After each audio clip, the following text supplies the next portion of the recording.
us. So as she mentioned, I'm Karthika, she's Arindam. Sorry, I'm Arindam, she's Karthika. And we are both data scientists, as said. Today we'll be talking about how to adapt LLMs for specialized use cases and how to make them smarter.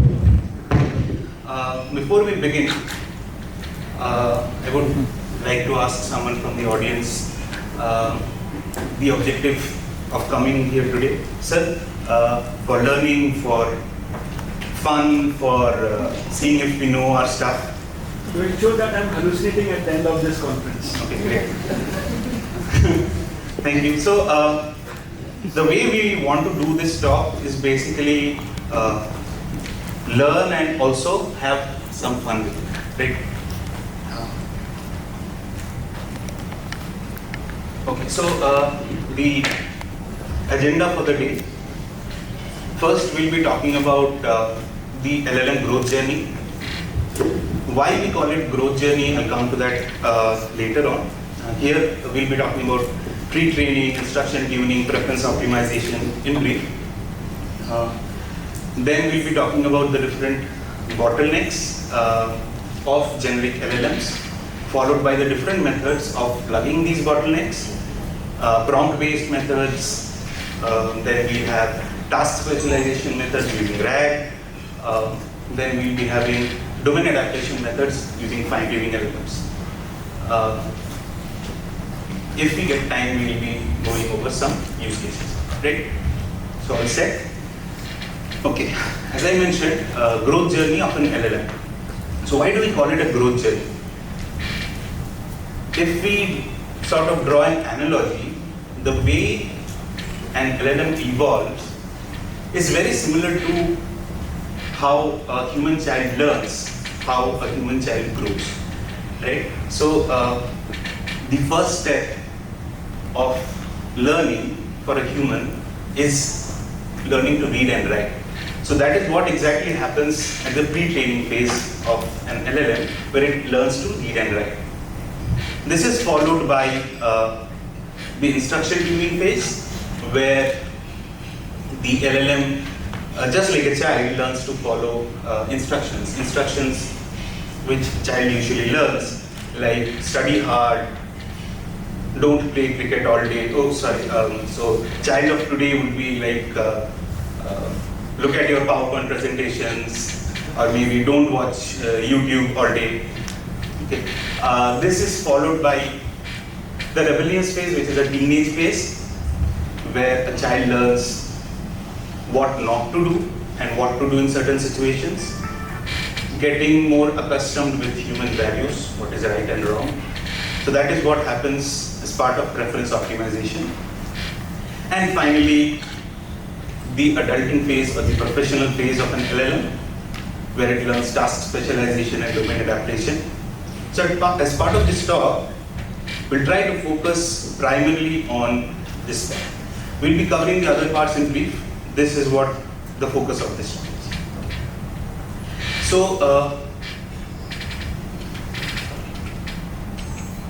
So the first stage is LLM pre-training. As I said, the LLM learns to read and write in this particular phase, and this is similar to the child learning to read and write.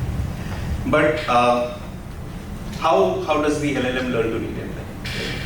So if we take a bird's eye view of this, the first step would be getting data.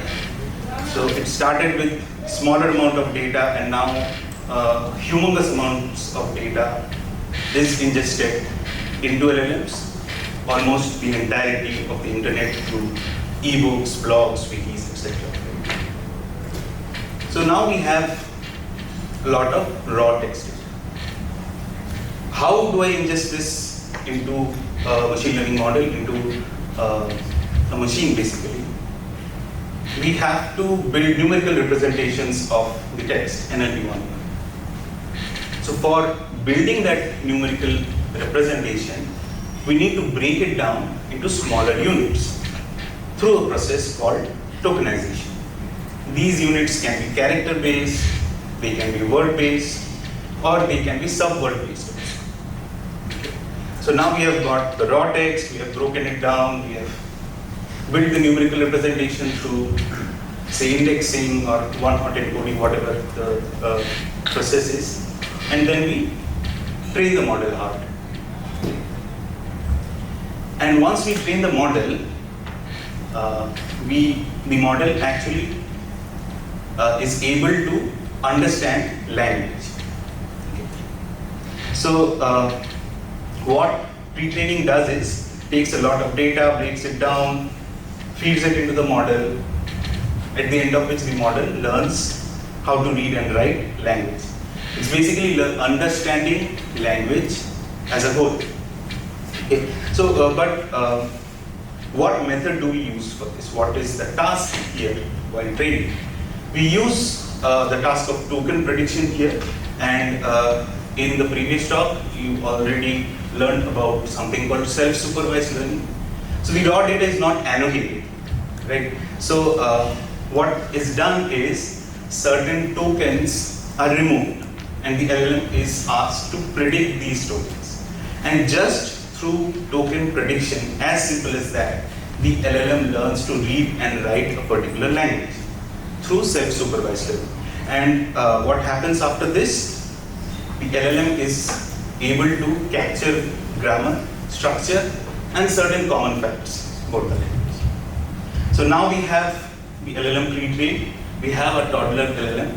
So given a context, and we have removed certain words from it, the LLM would know that these can be filled with certain words like glass and cup.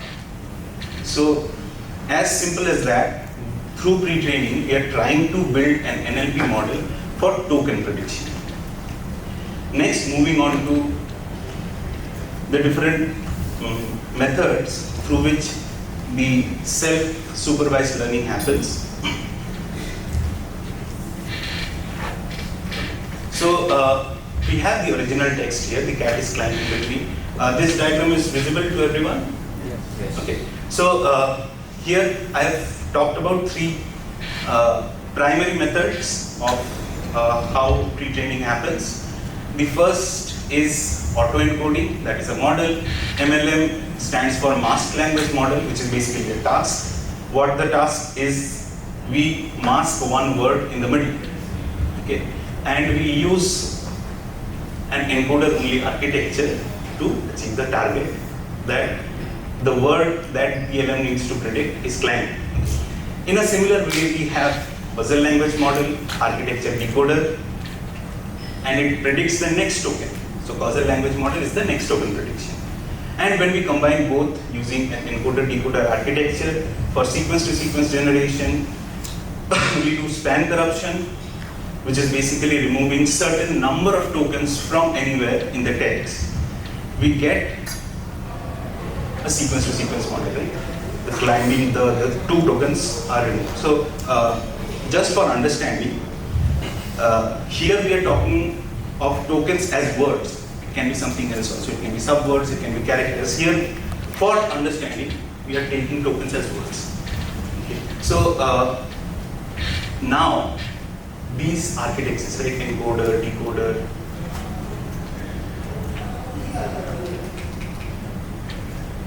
where do these come from? So, can anyone tell me where do these come from? Attention all Yeah, and what is the architecture called? transformers. That's correct. We have transform. Oh, sorry. It's basically this one. Attention is all you need. The paper that was published in 2017. So let's move this to the side. We have three different types of networks: masked language model, causal language model, and span corruption or sequence to sequence. So through masked language model or auto-encoding, what we are trying to achieve is natural language understanding first. Okay. So can you name a masked language model? I have chocolates for answers. Okay. Can anyone name masked language model? Bird. That's correct. He gets 2. So I know him from before it's not planted. So bird, causal language model. Anyone? Right, GPT. And encoder decoder based model. P5. Correct. Okay, so through mass language model, what we are essentially trying to do is we are trying to generate embeddings, right? And through our causal language model, which is basically an auto-regressive language model. Anyone knows what an auto-regressive language model is? Okay, so auto-regressive language model is a model that looks at the past and tries to predict the future. It comes from Einstein, so it's pretty authentic. So moving on to stage 2, which is instruction tuning. Now that LLM understands the language, we are trying to teach it instructions. Okay. Just like we do it in case of a child, where it's learning how to. I'll use this. Okay. So first we have a set of natural language instructions. So this is, I'm talking about how instruction tuning happens. We have a set of natural language instructions, and we create a formatted version of this, which is an annotated data set where we have instruction and output. So output is basically what we want the LLM to predict. Tasks like translate this, summarize that, don't hallucinate. Okay, so we can't ask it not to hallucinate, we'll do that. So some of the data sets that are instruction data sets are like FLAN from Google, which has around 1800 NLP tasks. We have supernatural instructions, which has around 1700 NLP tasks. So I spoke about two things, right? One is a format in which the data is fed. So it's an annotated data set. There's an instruction, there's an output, right? And also I talked about certain NLP tasks. So we don't want to teach the LLM how to draw a circle. Right? We want to teach it NLP tasks like summarization, translation, or say sentiment analysis. Right? Where we have an instruction, we have the input text for which the sentiment needs to be recognized, and then we have the output, which is the sentiment. So how do we achieve this? So we understand all the experiment design. Like we have a data set, we want to train the LLM to understand how to generate responses to instructions. It is done using something called supervised fine-tuning. So what supervised fine-tuning is, we have a large annotated data set, just like in this case, and we fine-tune a model using supervised learning to learn how to achieve a particular task which the annotated data set contains. Right? It's a task-specific annotated data set. Here the task is response generation from instructions. Okay. So at the end of this, the LLM would be able to summarize. If I have summarization instructions, it will be able to classify. If I have classification instructions, it will be able to generate. If I have generation instructions like generate a poem, generate a story. So this is how it learns to follow instructions, how it learns to generate responses to instructions. Okay. So moving on to the third phase, which is preference optimization. So now the LLM has learned all about language.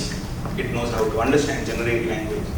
It understands instructions. So given a particular instruction, it knows what sort of response it should generate. But is it right or wrong? Is it good or bad? That is what we are trying to achieve in this phase, which is preference optimization. So this is comparable to the teenage phase, where we learn what to do, what not to do. Essentially, the LLM is learning not only what it can say, but what it ideally should say. It learns about human values, and the objective is to reward good behavior and to punish toxic behavior. Okay. So how do we go about preference optimization? First, we have a preference data set. So for the preference data set, what we do essentially is So the model knows how to respond to certain prompts, right, through instruction. So we take multiple responses of the same prompt and put that into a data set called a preference data. So this is basically what we are doing here is recording the responses of the model for a particular prompt, and we have a human who says if a response is good or bad, or the human might rank the responses, the human might score the responses. So different methods of capturing this. Next we have the reward model that tries to mimic this behavior, like which the human said is good or bad, and we build a model that can actually mimic this behavior. This is done by a reward model. So what are the different strategies that are used for preference optimization? The first is the most famous one, which is reinforcement learning from human feedback. This is the one that was used by Chatterjee. So essentially what we do here is we have the preference data, we build the reward model, and we use reinforcement learning to enforce the behavior or the understanding of the preference onto the LLM. So this model, this strategy has been adopted by GPT and Anthropic technologies. The next one is DPO, or direct preference optimization. So what researchers thought is, we have the data, we build a reward model, and then build a reinforcement learning pipeline to make the LLM understand. So why not like इसको search तरीके से करते हैं, right? Which for people who don't understand Hindi, it means let us do it like Sahaj does. Like let us do it in a simple way. Okay, so this method where we have the preference data and this is fed into the final LLM, and we use a loss function to actually fine-tune the LLM responses. This was adopted by the Mistral and Llama model families. Okay, there are multiple other alternatives. The mentionable one is GRPO, which is basically the one that was used in DeepSeek. Drawbacks of generic LLMs. So let us quickly go through the drawbacks.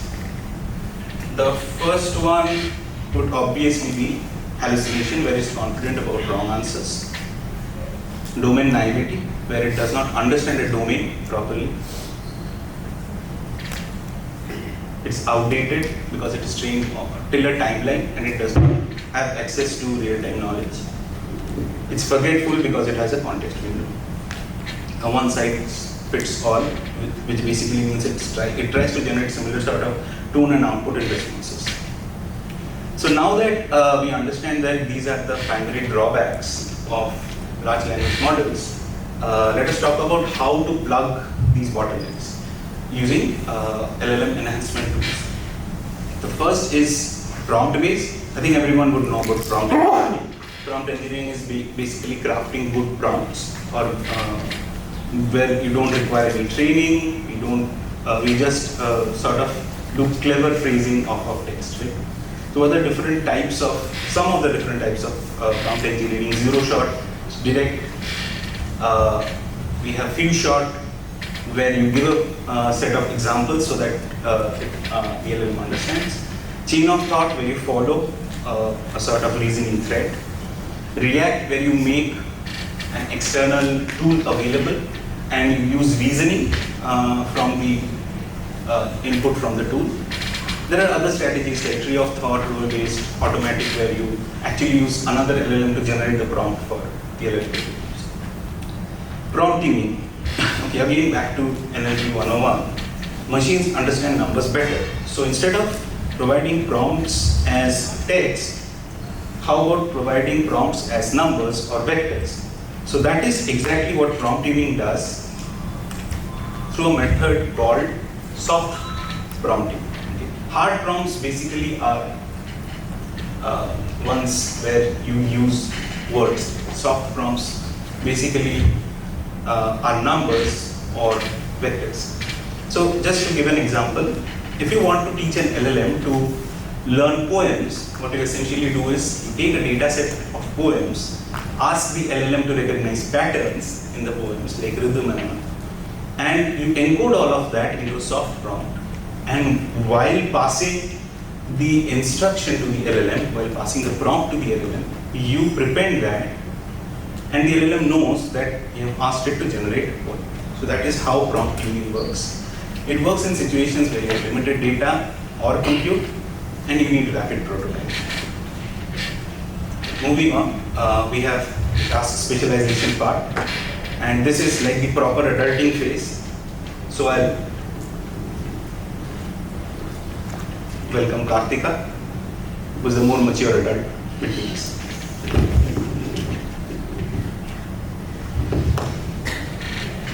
Hello everyone. Can you guys hear me in the back? Good. Thank you so much for coming out on a Saturday. So I'll continue with the presentation. So up until now, we have seen how an LLM is trained, okay? And we know how to use it as it is. Like just go and ask it a question, like what's the capital of Canada? Then we stepped it up one notch by using prompting and prompt tuning, where you give it like specific instructions, like translate French to English, and here is an example. Now we are trying to give it additional information, like giving it a library card. Go look it up and then answer. This works for very specific task-based examples.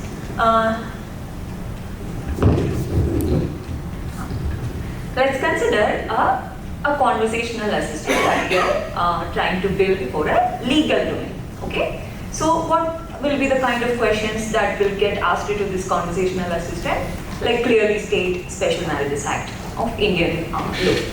And here the LLM will start sweating it out because it doesn't know the answer to it, right? Unless it is on internet. I'm making it up, this is also over internet, so it will know. But hypothetically, let's imagine for a second that the books on Indian legal system are not over internet. Then it will start sweating it out. Now, if you think about it, is it really the LLM's fault? No, right? We haven't trained it. We haven't given it that information to answer this question. So we need to give it a little bit of custom knowledge. Give it books on Indian legal system so that it can go look it up and answer this kind of question. So RAG is the way to do that. Give LLM access to custom knowledge. And by now, I am pretty sure that everyone in this room knows RAG, what RAG is. Retrieve, augment, and generate. So I'm going to brush through it. What are we going to do? We will fix our task and domain, in this example, the legal domain. And we will collect all the books, all the documents that are in that space of Indian legal system and store it in a database. And when a new question comes, the question comes like Special Marriages Act, state the Special Marriages Act. What we will do is, we'll go look it up from the database. This is a section of that Special Marriages Act, and then we will provide it to the LLM. This constitutes, sorry, what did I do? This constitutes the R part or the retrieve part of the RAG. Now, the next part is the A, augment part. Now what are we going to do? We looked it up, we grabbed a piece of document that is relevant to answer this question. We augment that as a context to the original user question, and we will frame an appropriate prompt and we will all put it together. It's the augment part. And now we will pass it to the LLM. Now the LLM knows the relevant information required to answer that question from this specific task/domain, and it will generate a response. So this is the RAG or RAG. Let's talk about a little bit of design choices. By now, the whole implementation stack of RAG, everybody knows it. But what are some of the deal breakers or deal makers in this section, right? So I'm going to talk about retrieval. And this is also from personal experience of working with RAG. So we know that we can actually, how do we save these documents, right, for the LLM to look it up? LLM is a model and it only understands math. It doesn't understand language. I mean, of course it does understand language, but through math, right? So it doesn't understand the text part of it. So we need to mathify the text, right? We need to extract embeddings or vector representations. Now what are these vectors? We can actually go ahead with very simple sparse vectors like what is a part of speech? How many verbs are there in that one sentence? How many adjectives are there? TF, IDF. These are all like sparse vector representation. Now why do we go ahead with sparse representation? Since it is a sparse vector, matching of two vectors is easier and exact match is possible at times when it is there. So what are we matching? The user query and the documents that we saved ahead of time. So we are matching these two vectors. So sparse vectors, retrieval is easier, it is fast, and it is exact match is possible. But many times this doesn't capture the meaning of the text sentence, right? So we have to go ahead with a dense vectorization. What is dense vector? Arindam already talked about the encoder part of it, right? So encoders can act as embedding extractors, and these resultant vector embeddings are essentially dense representation of text, and it captures the meaning of the text. So now what happens? We can all talk the same language, same sentence in synonymous languages, right? So exact match between two sentences may not be possible. Retrieval will be medium to slow because you have to match two dense vectors, and but the accuracy will be higher than the sparse representation, because sparse is like a very basic representation, dense is a more powerful representation. So the accuracy will be on the higher side, but latency will be also on the higher side. So many a times what we have to do is we have to mix and match. This is what is known as composite featureization or hybrid featureization, and this is what saves the day many a times. So we have to mix and match this sparse and dense. So the retrieval will be medium to slow still, but the accuracy will still be on the higher side, and depending on what kind of application you are building, you can pick and choose one or multiple from these. So safety critical applications, their accuracy needs to be higher. You may need to pick the composite featureization. For little lesser, like toy kind of applications where you look more for the latency, maybe just go ahead with the sparse representation. Now what is the other thing which is a deal breaker or a maker is chunking strategy. Okay, so imagine this is a document, a page of a document from Special Marriages Act. What if I decide to what if I decided to go ahead and make this whole paragraph as one chunk and extract one vector out of it? That is a classic example of like under-representation, right? One vector will not be able to capture the entire page into faithfully represent it, then your matching will falter. And what if I do something like,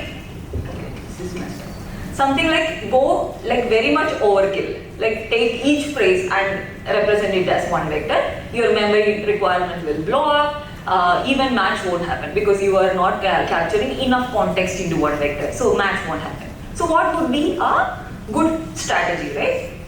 And good strategy will be chunk it into semantically sensible pieces. Like it's part of a sentence, it's not a full sentence, but in itself it contains a meaning. And then when you do the next window, make sure there is an overlap between the previous chunk and this chunk so that the information loss is minimal. Then you approach it like a sliding window kind of a format. So enough overlap, semantically sensible pieces, and semantically sensible pieces is the strategy here. Size is dynamic because when the semantically sensible pieces are like variable in size, your size will be adaptive, and enough overlap. So this is a composite strategy which will win you the bread when you were implementing RAG system. Now the last part is the A and G. When you augment your user query, context and a prompt together. What are the things that we need to do or make sure things exist here is the formatting of the prompt. Now again, this is from personal experience. What helped us get ahead of the prompt overloading and those kind of problem is actually set a persona for that LLM. Okay, so this creates a huge difference, trust me. So when we say that, hey, you are an expert in an Indian legal system, think like that, use those kind of vocabulary and jargon, the responses are monumentally different than without giving that user persona. Now the second thing is very crisp structured instructions. Like bullet points are the one thing that saved us in many of the applications that we built.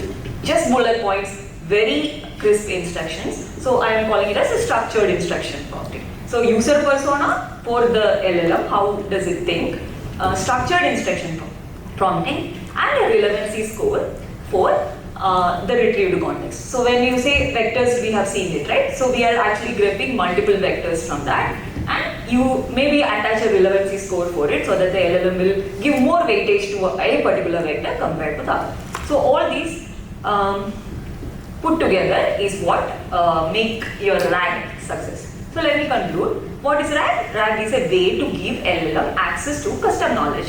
What are the benefits? We will be able to ground the responses of an LLM with respect to the data that you have.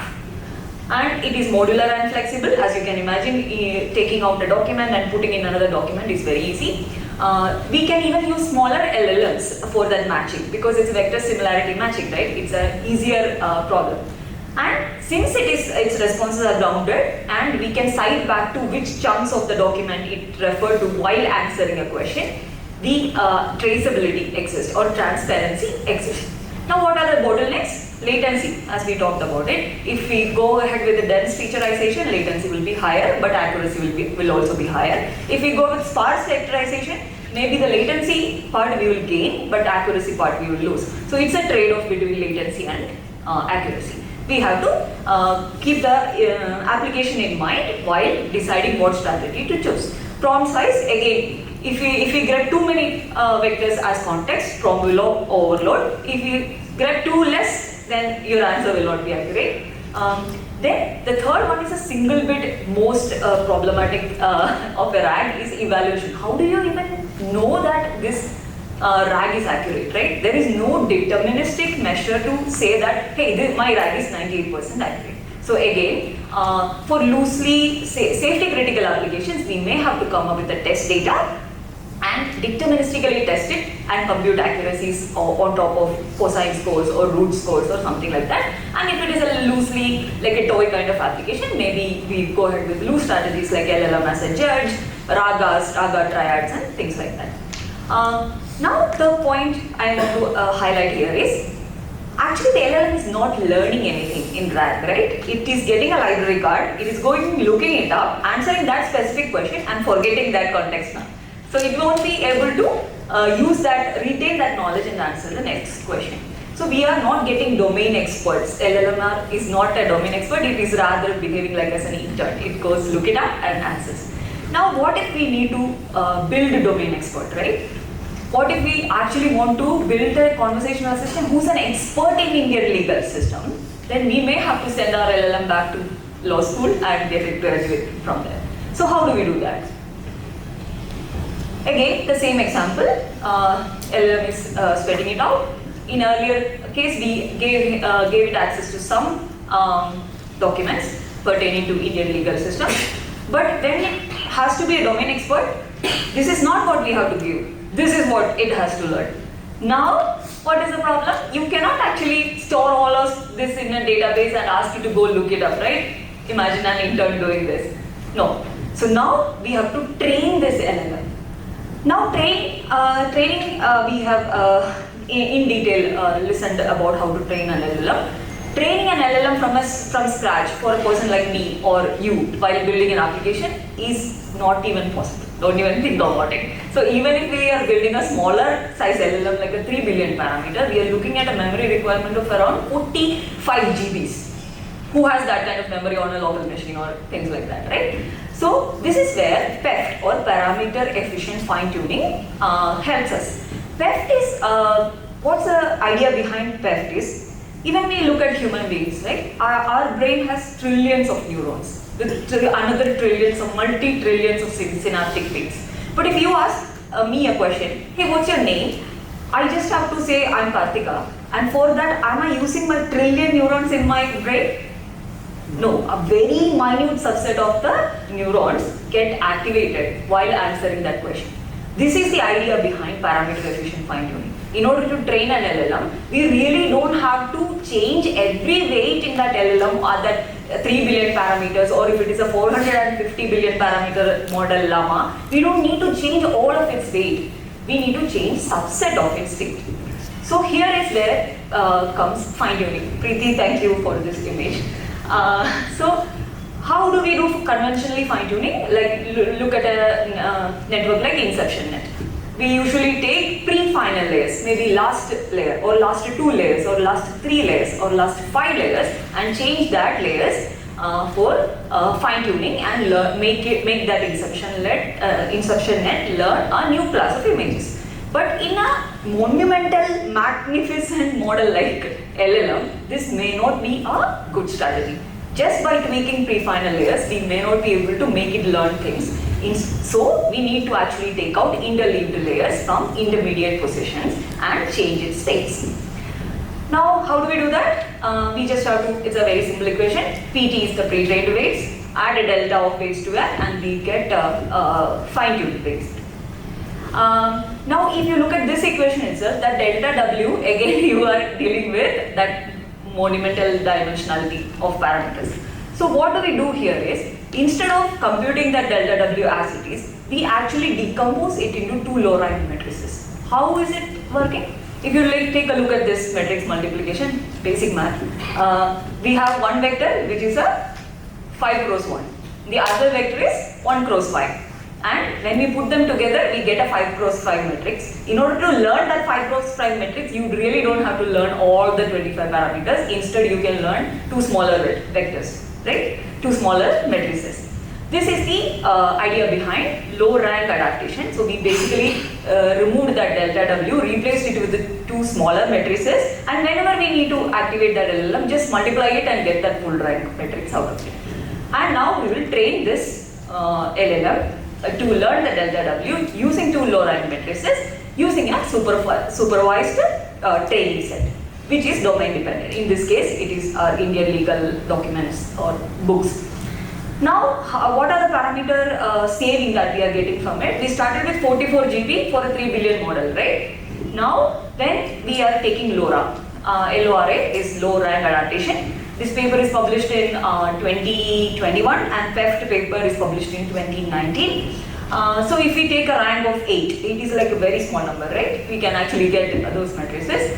And if we take a rank of 8 and 10% of the weights are what we are intending to change while computing that delta W, it requires only 152 MBs plus the original model, which is a 3 billion model, is 11 GB. We are now looking at 11 GB plus 152 MB in place of that 44 GB ka requirement. Okay, this is the saving that we are getting from adapting LoRa. Now, if we think about it, right, this is not a new idea, even though the papers got published in 2019 and 2021. This dates back to, as Ravindra sir was mentioning, autoencoders used to be the buzz in early 2000s. And what does autoencoder do? It actually trains a network to learn input exactly equal to output. How does it do that? It compresses the input into a very lower dimensionality, then it reconstructs the input back into the original dimensionality, and the idea is that very small layer in the middle, it is known as bottleneck layer, it captures the essence of the data. That's exactly what LoRa is also doing by making use of SVD, NMF and etc. Now let's take one notch up. Let's quantize the original model. 3 billion model, it needed 11 GB. Now if we quantize it to a 2 bytes representation instead of a 4 bytes representation, we are looking at a 6 GB model. Apply LoRa on top of it, just like we did earlier. We are now looking at a memory requirement of 77 MB and the total memory requirement of plus 6 GB. So we started with a 45 GB place and we ended up at 6 GB. Now we can actually train this model on a local machine. This is the advantage of parameter efficient fine-tuning. Let's quickly conclude it. So PEFT is the way of training an LLM to be the domain expert. What now we got is an LLM who is actually trained in this particular example, Indian legal system. It can do reasoning tasks, in-depth intuitive responses rather than it acting as an intern and looking things up, right? Now what are the bottlenecks? Of course, all the bottlenecks related to training a model applies here. We need data. If we are looking at multitask learning, we need multitask supervised data, and we need infra, all of those to train. But we will end up with a LLM, which is actually a domain expert. Now we have seen 3 strategies, right? Use it as it is and prompting. Prompting is a very low cost approach. We can use the LLM as it is, no development around it, and it can be used for like very basic tasks, right? We can actually ask it questions, get answers, and use it to do style tweaks. Then we have seen RAG, which is like giving an LLM and library card, go look it up and answer the question. This is again a classic example. We can have like enterprise QA assistants that uses the enterprise data within that ecosystem. We don't have to take any of the company's document outside. And finally, fine tuning, which makes the LLM an expert in the domain that we are looking at. So what are the final takeaways? Pre-trained LLMs that are trained over the entire internet are not specialists. I want to stress it again, they are not specialists, they are generalists. Now, we can use it as it is for quick ways using prompting, instruction prompting, different type of prompting strategies. But if we want to use it for specialized applications, we have to give it an additional advantage of custom knowledge using RAG. Take it one notch up, we can make an LLM expert in a particular domain by training it, and you have to choose the right tool for the right problem. It's not like every use case you go and train an LLM. Now, the future. How does the future look like? How does the present look like? Let's take a look at that first. Hallucination still exists. Whatever you do, this is not a curved problem. Lack of reasoning, again, even though reasoning models and planning models are coming up, it's again not a solved problem. Again, no memory. Only the context window is what an LLM can retain while answering the question. It cannot have in-depth memory. Output variability, this you have all seen, right? Ask the LLM same question 3 times, you get 3 different answers. And if you are lucky, you get at least the content same. So now, what if the LLM just did not respond? What if they could act and reflect? Wow, right? That's where agentic AI comes. So where did we start it with? We started with the pre-trained LLM. We actually gave it RAG, fine-tune. Now give it like planning capability. Now it started hyping up a little bit, right? Muscles are developing. Then give it access to memory. Oh, now it becomes smarter and hyped up. And finally give it access to tools. It becomes, you can all see like 6-packs and 8-packs coming up very soon. By the way, this is my colleague. You can identify the colleague from this room. You will get a chocolate. So next talk on AI agents. Tune in. My very good friend and amazing colleague Suman is going to talk about AI agents. So thank you.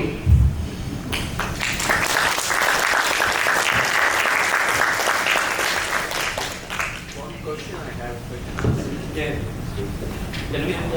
One question I have. Basically, you can ask.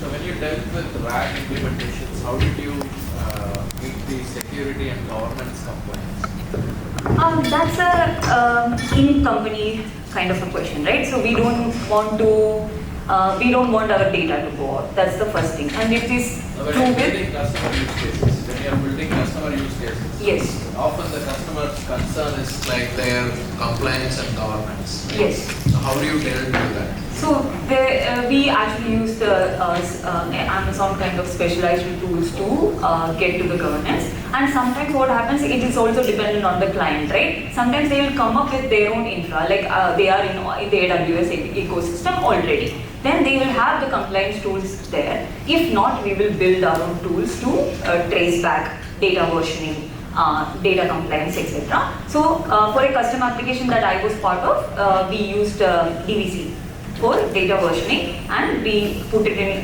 logs for the compliance team to take a look at it. It was so DVC was automated, but the rest of the part was like pretty Towards LLM. My question is more towards LLM. When you're dealing with an open source, in a hosted LLM, a GPT or whatever it is, Yes. and you're doing a RAG implementation. So your data goes to the LLM.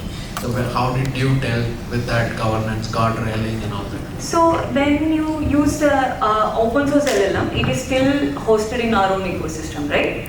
So the data security was not that kind of a question there.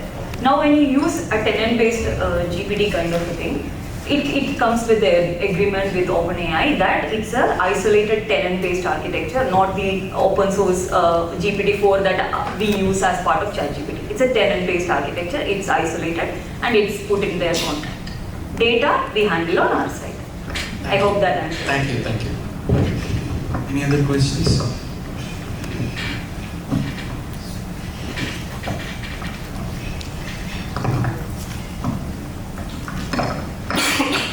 Thank you so much for that. I think this question is going more towards the use case number 6, but one common challenge companies that are trying to solve LLMs is to overlay them on enterprise data, usually unstructured data, documentation, and that is a challenging thing because enterprise data is growing. So I'm wondering if, in your experience, using a distilled model or a smaller model versus an RAG, how do you view that, and if you have any experience in that? Very good question. I would say I would like to call the pipelines that we build as composite AI pipelines. Okay, so it's not completely generative. We take an LLM and let it do everything on the floor, right? So it's a mix and match. So it depends on what we did in one of our projects was created a multi-agent system where RAG used to be one agent, and it had a very tunnel vision to a set of data that we thought as FAQs, help and support documents, etc., which is very well suited for a RAG kind of application. Whereas the structured data part of it, it directly was actually the tunnel vision part of an SQL agent, which can actually query the data from there. And even RAG itself, we used it in a, if you have heard this term hierarchical RAG, right? We organized our documents in a hierarchical fashion. Go look this one up, then go to the paragraph. It's a hierarchy.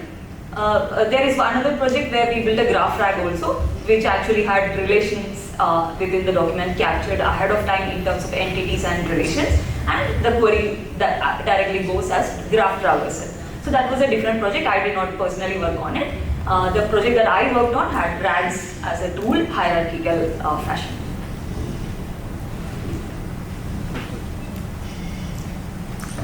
Any other questions? Can we have 2 more minutes?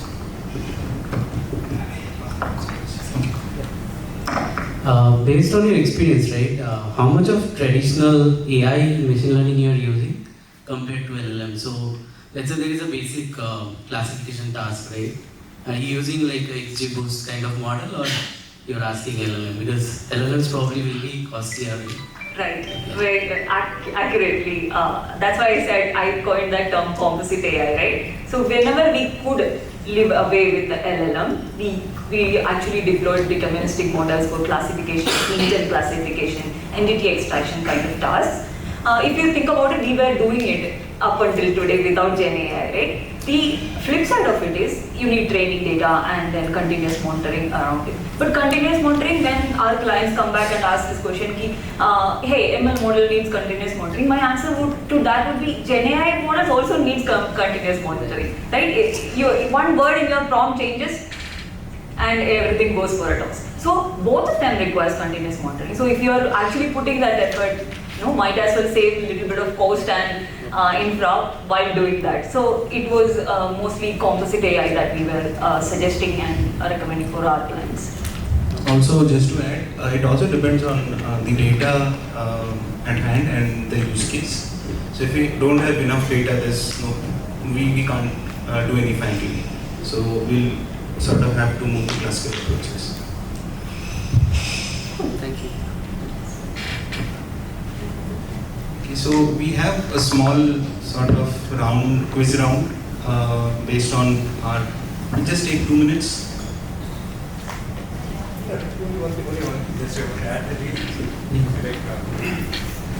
Like Karthika is saying, that compound AI, composite AI. So there is no guilt.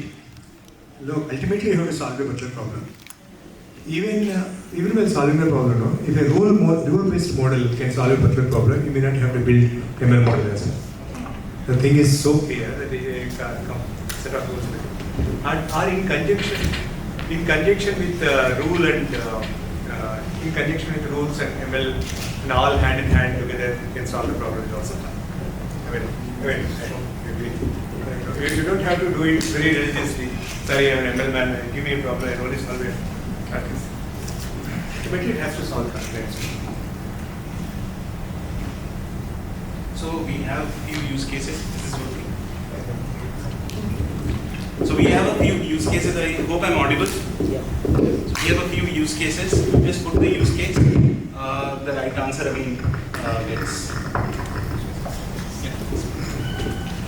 First one, you need a chatbot for customer support across 10 products with constant updates. So data freshness is there. What sort of approach do you take? Okay, we don't have so many chocolates. Sorry. The next one, you're building a clinical report summarizer used in a hospital workflow. Okay, so we'll have tea after this. So. You're making a GenAI prototype for your HR demo at an internal hackathon. We have done a joke. This is just a validation of how our talk went. You want a model that writes legal clauses exactly the way your compliance team wants. That's right. Thank you guys. Over to you.